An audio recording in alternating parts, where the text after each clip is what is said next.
DNA report এনে তেজের মনের ভুল ধারণা ভাঙিয়ে সুধা জানিয়ে দিল তরি তেজেরই সন্তান। হ্যাঁ বন্ধুরা, আমরা এমনটাই দেখতে পাবো শুভ বিবাহ ধারাবাহিকের আগামী পর্বগুলোতে। শেষ মুহূর্তে তরির আসল পরিচয় সবার সামনে এনে বসু মল্লিক বাড়িকে নিলামের হাত থেকে রক্ষা করে সুধা, আর তেজও তরিকে নিজের সন্তান হিসেবে মেনে নেয়। কিন্তু তেজের মনের সন্দেহ এত সহজে দূর হয় না, আর বাড়ির সবাই তো খুব খুশি সুধাও তরিকে পেয়ে। বসু মল্লিক বাড়ি থেকে যেতে দেয় না ঠাম্মি। সুধা তরিকে নিয়ে বসু মল্লিক বাড়িতেই থাকে, কিন্তু সুধা ঘোরের মধ্যে প্রীতমকে তেজ ভেবে জড়িয়ে ধরে। আর সুধাকে এইভাবে দেখে তেজ আবারও সুধাকে ভুল বোঝে, সুধাকে অপমান করে, সুধার মাতৃত্ব নিয়ে আবারও প্রশ্ন তোলে। সুধা বলে, তেজ আমি তোমাকে প্রমাণ করে দেবো যে তরি তোমারই সন্তান, আর এটা প্রমাণ করে দিয়েই আমি তরিকে নিয়ে এখান থেকে চলে যাব। এরপর সুধা তরিও তেজের স্যাম্পল নিয়ে যায় ডিএনএ টেস্ট করানোর জন্য।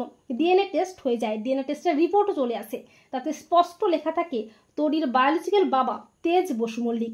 সুধা ডিএনএ রিপোর্টটা সবার সামনে আনে। সুধা ডিএনএ রিপোর্ট তেজের হাতে তুলে দেয়, আর ডিএনএ রিপোর্ট দেখে চমকে যায় তেজ, ভুল ভাঙে তেজের। তেজ বলে, তার মানে তরি আমারই সন্তান, ওর বাবা আমি। তেজ বলে, সুধা তোমাকে আমি অবিশ্বাস করেছি, আমি জানি তুমি আমাকে কোনোদিন ক্ষমা করতে পারবে না, কিন্তু ওই রিপোর্টে তাহলে এলো কেন যে আমি কোনোদিন বাবা হতে পারবো না? সুধা বলে, সবটা একটা চক্রান্ত, আর এই চক্রান্তটা কে বা কারা করেছে তা আমি ঠিক খুঁজে বের করবই, আসল অপরাধীকে শাস্তি আমি দেবই। তেজ বলে, সুধা তুমি আমাকে যা শাস্তি দেবে আমি মাথা পেতে নেব, কিন্তু তুমি আমাকে ছেড়ে চলে যেও না। আমার সন্তানের থেকে অনেকদিন আমি আলাদা ছিলাম, আর ওর থেকে আমাকে বঞ্চিত করো না। তো বন্ধুরা, তোমরাও এটাই চাও তো যে ডিএনএ রিপোর্ট এনে তেজের মনের ভুল ধারণা ভাঙিয়ে সুধার জন্য জানিয়ে দেয় যে তরি তেজেরই সন্তান?